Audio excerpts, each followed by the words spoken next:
이제 사울 왕이 죽고 이 다윗이 유다 사람들에 의해 왕으로 세워지게 됩니다. 그런데 이제 사울 왕이 죽으면 모든 것이 다 끝날 거라고 생각했는데 또 그게 아니었습니다. 여전히 이 사울을 따르는 사람들이 아직도 많이 남아 있었던 것이죠. 그러니 진정한 왕국의 기틀을 잡기 위해서는 이제 충돌이 불가피하게 됩니다. 결국 유다와 이스라엘 사이에 큰 전쟁이 일어납니다. 그런데 이 전쟁은 유다의 큰 승리로 끝이 납니다. 그런데 원래 이 전쟁은 다윗이 이길 수가 없는 전쟁입니다.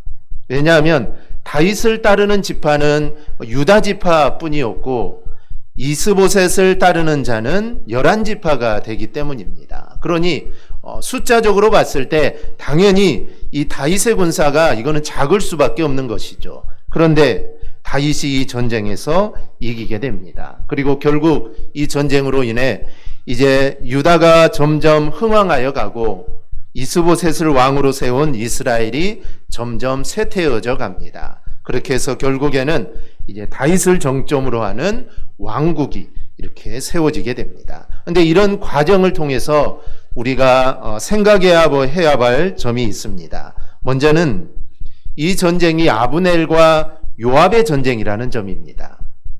어떤 전쟁이든 그 전쟁은 주로 이 왕과 왕의 싸움으로 언급되기 마련입니다. 그래서 나라와 나라가 싸울 때는 이 나라의 왕 누구와 이 나라의 왕의 싸움으로 보통 이렇게 이야기를 하는데, 그런데 오늘 본문에 나오는 이 전쟁은 어쩌면 다윗이 이제 전체 이스라엘의 왕이 될 수 있는 그 과정에서 나온 전쟁입니다. 그렇다면 당연히 이 다윗의 이름으로 이 전쟁이 정리가 돼야 되는데 오늘 전쟁은 그렇지 않습니다.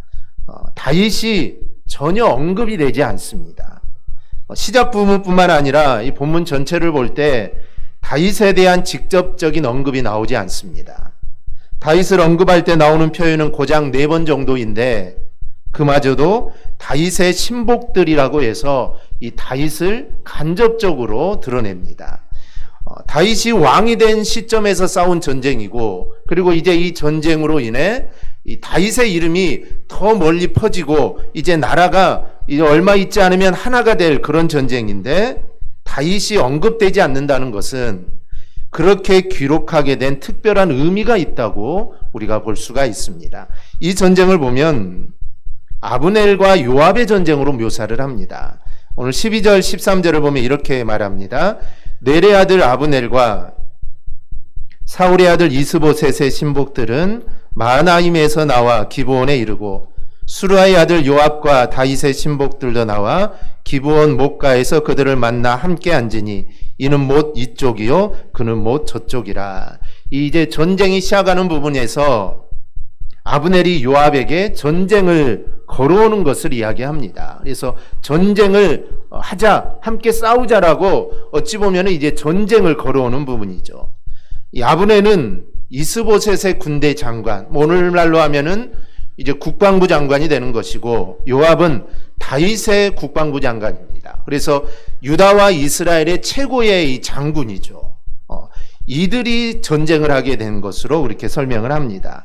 그래서 이 둘이 전쟁을 시작하게 되죠. 하지만 그렇게 언급되지 않고 이 둘에 언급되고 있다는 것은 거기에 뜻이 있는데, 그것은 바로 다윗이 보이는 일관된 모습에서 우리가 그 힌트를 찾을 수 있습니다. 이 다윗의 일관된 모습은 무엇이냐면, 다윗은 사울을 죽일 수 있는 기회가 2번 있었습니다. 그런데 죽이지 않았죠. 그 이유는 하나님께서 사울을 기름 부어 왕으로 삼았기 때문입니다. 그래서 옆에 있는 이 군사들, 신복들이 하나님이 주신 기회다. 얼마나 좋은 기회입니까? 그래서 하나님이 주신 기회니까 죽여야 된다라고 했지만 죽이지 않았고, 너희들도 절대로 사울에게 손을 대서는 안 된다라고 이렇게 엄명을 내립니다. 이게 바로 다윗의 일관된 생각입니다. 하나님이 기름 부음 받은 자는 어떤 일이 있어도 나는 죽일 수 없다라는 것이죠. 이 전쟁이 만약 다윗과 이스보셋의 싸움이 된다면 다윗은 결국 그 일관성을 저버리게 되는 것입니다. 더구나 요나단과 언약하기를 자신이 왕이 되어도 내가 요나단의 가문을 내가 보호할 거라고 언약을 했습니다. 그래서 요나단의 후손을 내가 잘 돌봐주겠다라고 약속을 했는데 이 언약이 또한 하나님 앞에서 이루어진 것이기에 다윗은 어떤 경우에도 사울 가문의 사람에게 손을 대지 않았습니다. 그래서 이번 전쟁은 이 다윗의 전쟁이 아니었던 것이죠. 아마도 다윗의 군대 장관 요압이 다윗에게 아마 간청을 했을 것입니다. 전쟁을 해야 된다고 간청을 했을 것이고 아마 다윗은 여기에 가부를 말하지 않았을 것입니다. 다윗이 전쟁의 가부를 표하지 않았는데도 전쟁을 하게 되었다면 요압이라는 인물이 어떤 인물인가를 우리가 살펴봐야 합니다. 왜 다윗은 원하지 않은 전쟁을 왜 요압은 그 전쟁을 했느냐라는 것이죠. 오늘 본문 13절을 보면 요압은 수루야의 아들이라고 합니다. 이스라엘 사람들은 주로 자신의 출신을 아비에 따라서 나타냅니다. 그래서 족보를 보더라도 남자가 남자를 낳고라고 되어 있죠. 그래서 자신의 출신은 보통 남자 아빠의 아들이다라고 보통 이렇게 말을 합니다. 그런데 이 수르야는 요압의 아버지가 아닙니다. 수르야는 요압의 어머니입니다. 요압을 이렇게 표현한 것은 요압의 아버지가 일찍 죽었기도 했지만 무엇보다 중요한 것은 수르야는 다윗의 누이이기 때문입니다. 그러니까 요압은 다윗의 조카가 되는 것이죠. 바로 이 점을 강조하는 것입니다. 나는 다윗의 조카라는 것이죠. 요압은 이른 시기부터 다윗과 함께 했습니다. 다윗의 조카이니 정말 다윗이 사울을 피할 때부터 동고동락을 했던 사람이 바로 이 요압입니다. 태생 자체가 다윗의 친척이죠. 하지만 요압은 야망가였습니다. 그가 다윗을 따른 것은 의로운 길이라기보다는 그의 마음속에 야망을 이룰 길은 다윗을 따르는 길이라고 생각을 했기 때문에 그가 다윗을 따라갔다는 것이죠. 그가 사울에게 갔다면 사울은 그를 받아들이지 않았겠죠. 어떻게 그 사람을 다윗의 누이의 아들을 받아들일 수 있겠습니까? 받아들이지 않았을 것입니다. 그래서 다윗을 따라가게 되죠. 우리는 이런 생각을 해봅니다. 사울을 죽일 기회가 왔을 때 다윗의 신복들이 사울을 죽여야 된다라고 했을 때 아마 이 요압도 그 중에 한 명이었을 것입니다. 사울을 죽여야만 다윗이 왕이 되고 그리고 그 나라에서 또 자기의 야망을 펼칠 수 있기에 사울을 죽이라고 했을 것입니다. 바로 이랬던 사람임을 우리가 알 수가 있습니다. 요압은 다윗을 따르면서 많은 고생을 했지만 그것이 자신에게 영광을 주는 길이었기에 그는 그렇게 한 것이죠. 그럼 요압과 싸우는 아브넬에 대해서도 좀 생각해 봐야 합니다. 아브넬의 아비 넬은 사울의 숙부입니다. 그러니까 아브넬은 사울의 사촌이었고 사울의 사망 이후에 자신이 옹립하여 이스라엘 왕으로 세운 이스보셋의 이제 당숙이 됩니다. 아브넬은 사촌 사울이 왕국을 세울 때 그의 나라에서 군대 장관을 하게 되고 그 이후에도 그 직을 계속 유지를 하게 됩니다. 하지만 그도 요압과 마찬가지로 야망가입니다. 사울과 인척이라는 점에서 사울 편에 서기는 했지만 그 이면에는 자신의 이런 면으로 통해 자신의 권세를 확장하려는 그런 야망을 가지고 있었던 것이죠. 그가 이스보셋을 왕으로 세운 것도 사울에 대한 충성심도 있었지만 자신의 명예를 위해서 그를 왕으로 세운 것입니다. 이렇게 요압과 아브넬은 출중한 장수입니다. 그리고 둘 다 사울 왕가와 다윗 왕가를 세우는데 아주 공이 큰 장수들이죠. 그럼에도 이들은 항상 마음 한편에는 다른 칼을 갈고 있었던 그런 인물들입니다. 그래서 이게 지금 일어난 이 전쟁은 저들의 야망이 충돌한 것입니다. 결코 다윗이 이스라엘 왕으로 등극하는 점에서 꼭 필요한 전투가 아니었던 것입니다. 그래서 성경은 이 전쟁은 다윗의 전쟁이 아니라 아브넬과 요압의 전쟁으로 기록을 하고 있는 겁니다. 그렇기 때문에 이 전쟁이 얼마나 치열하고 처참했는가를 우리가 볼 수가 있습니다. 아브넬이 요압에게 이 전쟁하는 방식을 제안을 합니다. 14절을 보면 아브넬이 요압에게 이르되 원하건대 청년들에게 일어나서 우리 앞에서 겨루게 하자. 요압이 이르되 일어나게 하자. 서로를 대표하는 청년들 가운데 모아놓고 서로 겨루게 하자라는 것입니다. 마치 이 이스라엘과 블레셋이 싸울 때 골리앗이 나와서 1대1로 싸우라고 하죠. 그래서 이기는 쪽이 이기는 걸로 하자. 그와 마찬가지로 청년들을 모아놓고 가운데 모아놓고 서로 겨루게 하자는 것입니다. 그런데 요압은 이를 흔쾌히 수락하고 청년들을 내보냅니다. 그리고 16절을 보면 이들의 제안한 방법에 따라 양측에 12명의 대표가 나와서 서로 상대방의 머리를 잡고 칼로 상대방의 옆구리를 찌르며 서로 죽이는 일이 일어나게 됩니다. 정말 이렇게 싸웠을까 이 생각이 들죠. 정말 어떻게 저렇게 싸울 수 있느냐. 전쟁이 치열했다는 표현이지 어떻게 저렇게 싸울 수가 있겠냐라고 하지만 설령 그렇다 하더라도 이 전쟁이 정말 치열했음을 우리에게 말해주는 것입니다. 그래서 17절에서 그날의 싸움이 심히 맹렬했다라고 표현을 합니다. 그런데 하나님의 일은 이렇게 잔인함으로 이루어지는 것이 절대로 아닙니다.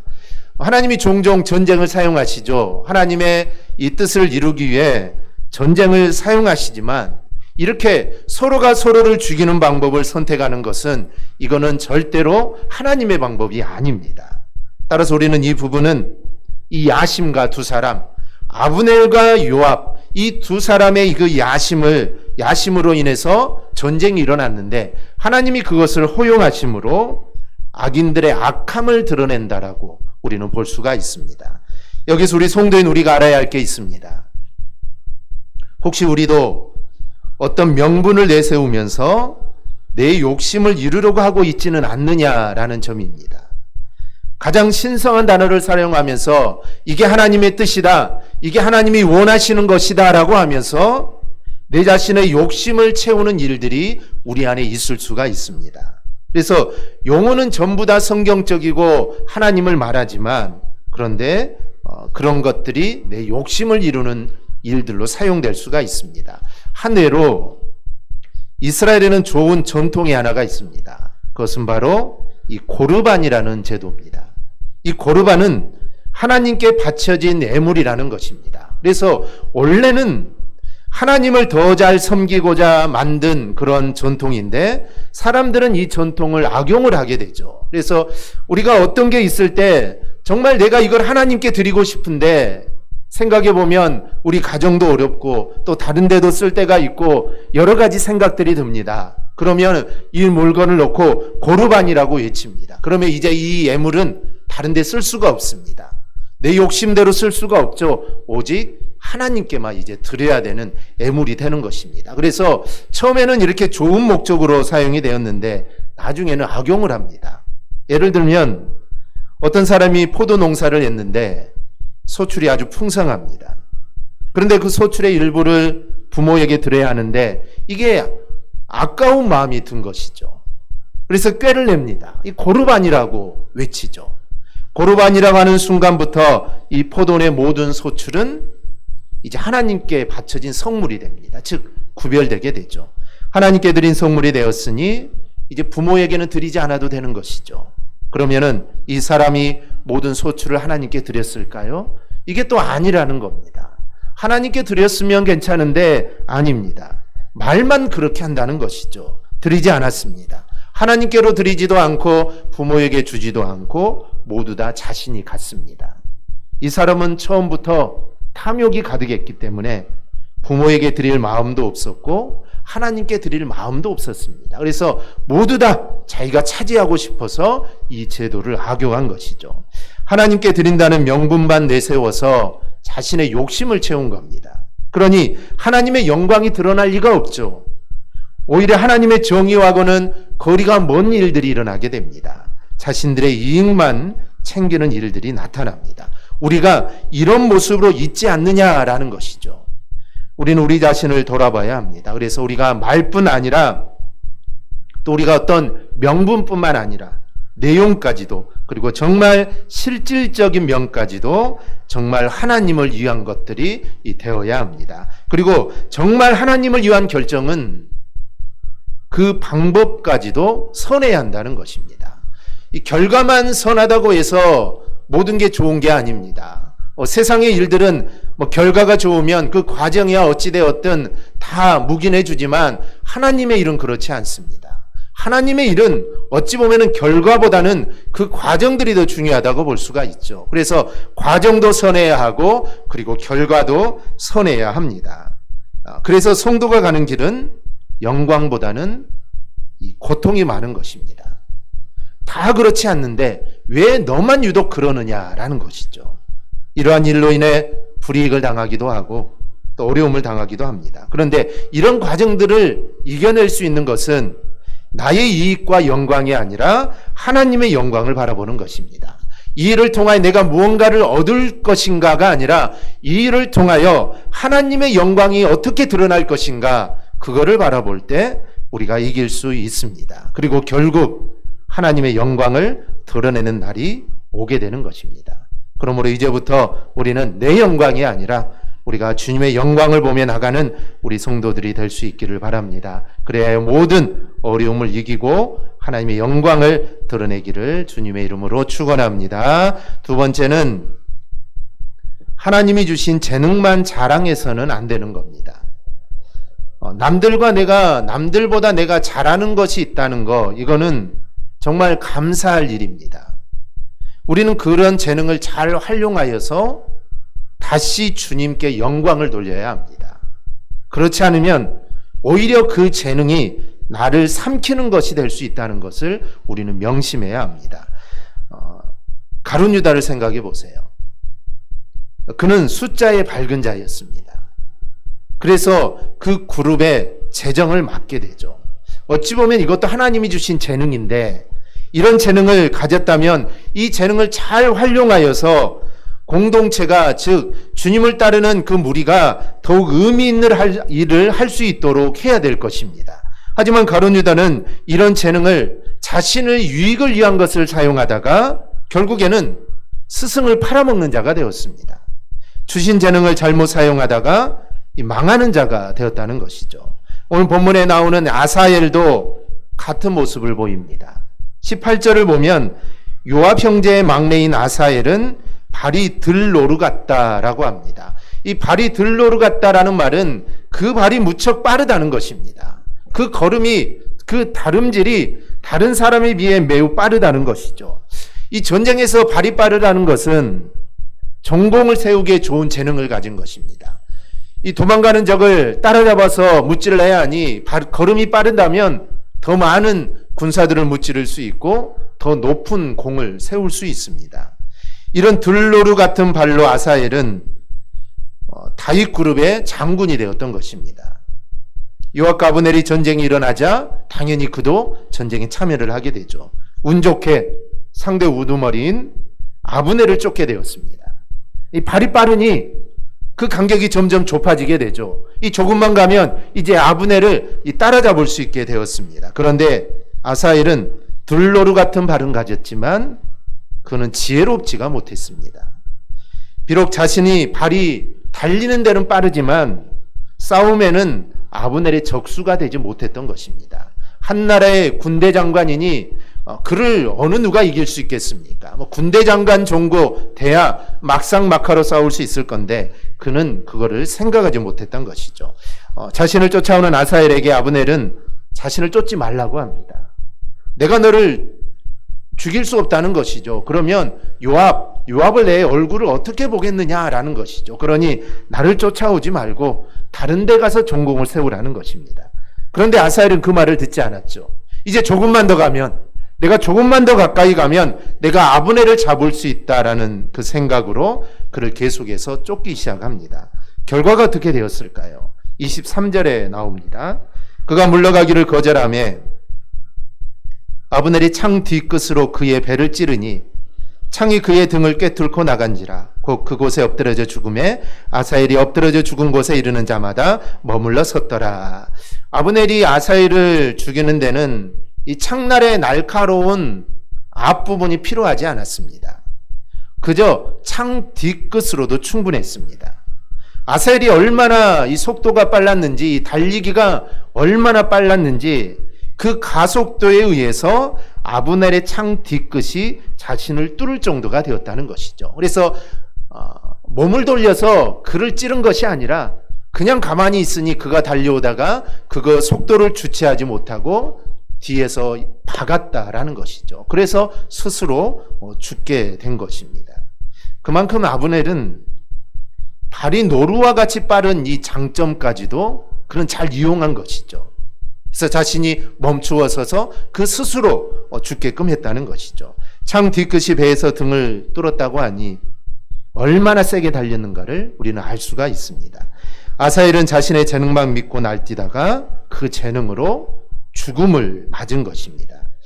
아사엘이 자신의 재능이 이 달리는 것이다 라는 것을 알고 또 내가 달리기는 빠르지만 이 아브넬에 내가 적수는 될 수 없다라는 것을 그가 지혜롭게 알았다면 아마 그는 다른 일로 더 높은 전공을 세웠을 것입니다. 그런데 그는 그것을 깨닫지 못했죠. 그래서 그도 죽고 군사들의 사기마저 떨어뜨리게 됩니다. 우리가 생각해야 할 점이 이것입니다. 재능은 하나님이 주신 고귀한 선물입니다. 세상의 문화와 문명은 뛰어난 능력을 가진 사람들에 의해 발전되어 옵니다. 그래서 과학자들, 발명가들에 의해서 세상의 문명은 계속 발전하게 되는 것이죠. 이 평범한 사람은, 보통 사람들은 그냥 자신의 삶만 유지하지만 재능인들은 여러 사람들에게 이로운 많은 열매들을 남겨주게 됩니다. 그러나 탁월한 재능을 지닌 성도는 이 절제라는 덕을 함께 지니고 있어야 합니다. 이 절제라는 덕을 지니고 있을 때 재능을 올바른 방향으로 선용할 수가 있습니다. 하지만 본문의 아사엘은 그 절제심이 부족했다는 것을 우리가 알 수가 있습니다. 성경은 이렇게 말합니다. 빠른 경주자들이라고 선착하는 것이 아니며 용사들이라고 전쟁에 승리하는 것은 아니다 라고 말을 합니다. 무조건 용맹스럽다고 해서 전쟁에 무조건 승리하는 것은 아닙니다.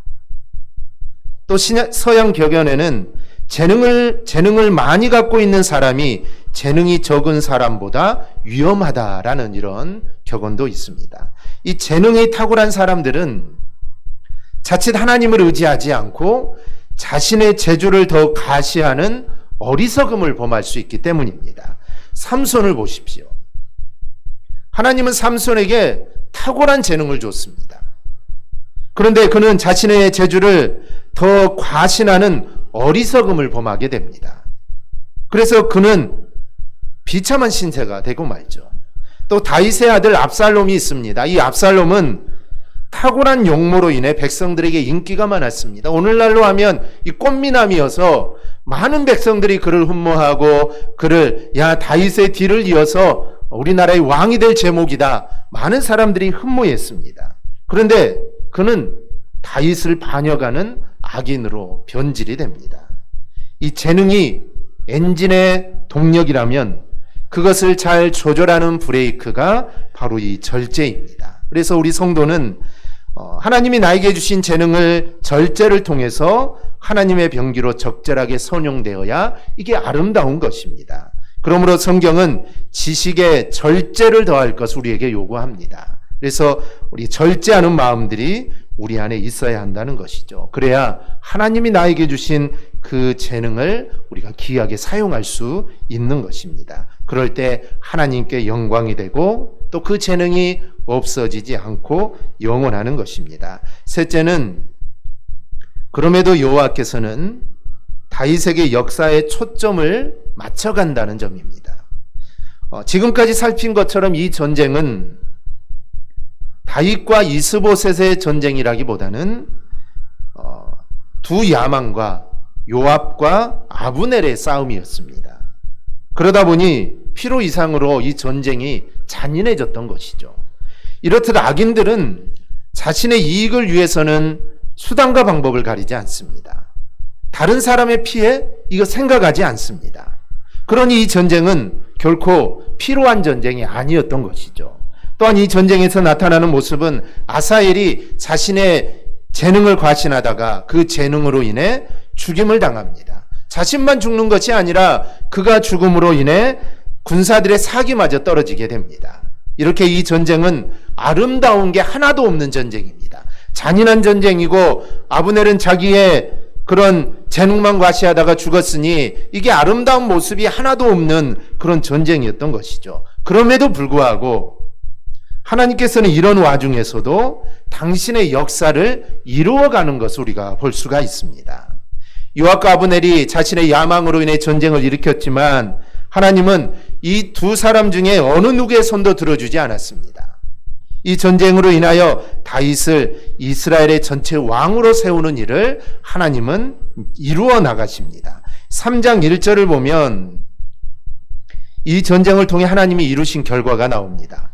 사울의 집과 다윗의 집 사이에 전쟁이 오래매 다윗은 점점 강하여 가고 사울의 집은 점점 약하여 가니라. 결국 다윗이 강해지는 결과를 하나님께서 이루어 나가셨다라는 것입니다. 그런데 우리가 이 말씀에서 주목해야 할 게 하나가 있는데 다윗의 세력이 강해지는 것이 한순간에 강해진 것이 아니라 점점 강하여 갔다는 것입니다. 우리가 다윗의 삶을 보면 하나님께서 그를 점진적으로 높여주는 것을 볼 수가 있습니다. 그는 원래는 비천한 목동이었습니다. 그러다가 이스라엘의 장군이 되죠. 이스라엘의 장군으로 있다가 유다지파의 왕이 됩니다. 그리고 유다지파의 왕이 되다가 어느 순간에 그는 이스라엘 전체 왕국의 왕으로 그는 드러나게 됩니다. 우리의 삶도 같은 원리로 번영케 된다는 사실을 우리는 알아야 합니다. 성도의 삶은 반드시 성공하고 번영케 됩니다. 왜냐하면 하나님이 약속해 주셨기 때문이죠. 그런데 하나님의 이 약속은 점진적으로 일어난다라는 것입니다. 우리 하나님께서는 자기 아들까지도 아끼지 않고 우리에게 내어주셨습니다. 바로 그 하나님이 우리에게 풍성한 삶을 선물로 주시는 것, 이거는 어찌 보면 당연한 것입니다. 나의 가장 소중한 것을 주었는데 그 외의 것들은 별로 의미가 없는 것입니다. 그러니 하나님은 우리에게 반드시 풍성한 삶으로 우리에게 채워주실 것입니다. 그런데 우리 성도는 세상에서 고래 싸움에 새우등 터지는 경우가 많습니다. 악한 사람들 간의 싸움에서 이러지도 못하고 저러지도 못하는 경우가 참 많습니다. 내 믿음을 지켜야 되겠는데 그러니 이러지도 못하겠고 또 이렇게 할 수도 없는 그런 상황들이 우리가 세상을 살아가다 보면 당연히 있게 됩니다. 그런데 하나님께서는 그런 상황 속에서도 성도의 삶에 초점을 맞춘다는 겁니다. 그리고 역사 운행은 결국은 하나님의 의로움이 이루어지도록 하신다는 겁니다. 그 예가 바로 오늘 본문입니다. 요압과 아브넬이 전쟁을 일으켰지만 하나님은 그 두 사람에게 관심이 있는 게 아닙니다. 전쟁을 일으키는 그들에게 관심이 있는 게 아니라 하나님은 여전히 다윗에게만 관심이 있는 것입니다. 어떻게 하면 다윗을 흥하게 하고 어떻게 하면 다윗을 왕으로 세울 수 있을까? 하나님의 관심은 오직 다윗에게만 있었다는 것입니다. 하나님의 관심은 오직 우리에게 있는 것입니다. 세상이 어떻게 돌아가느냐? 하나님은 여기에 관심을 갖는 게 아니라 하나님의 백성 우리에게 하나님은 관심을 갖고 계십니다. 하나님의 눈은 오직 나만 바라보고 있고 하나님의 눈은 오직 성도들만을 바라보고 있는 것입니다. 그러면 우리도 하나님을 바라봐야 된다라는 것이죠. 그러면 하나님이 우리를 선한 길로 복된 길로 반드시 우리를 인도해 주실 것입니다. 이게 바로 하나님의 방법입니다. 즉 합력하여 선을 이루시는 것이 하나님의 방법이죠. 요압과 아브넬이 전쟁을 일으켰지만 하나님은 그 전쟁도 활용하셔서 다윗을 높이는, 즉 다윗의 가문이 흥왕해 가는 그 일들을 하나님이 이루어 주신 것입니다. 그래서 우리는 오직 하나님만을 바라보며 하나님이 우리의 길을 인도해 주실 거라는 확신을 가지고 우리가 하나님만을 바라볼 수 있기를 바랍니다. 그리고 하나님이 주시는 선한 길, 복된 길을 우리가 또 살아갈 수 있기를 주님의 이름으로 축원합니다. 아멘. 기도하겠습니다.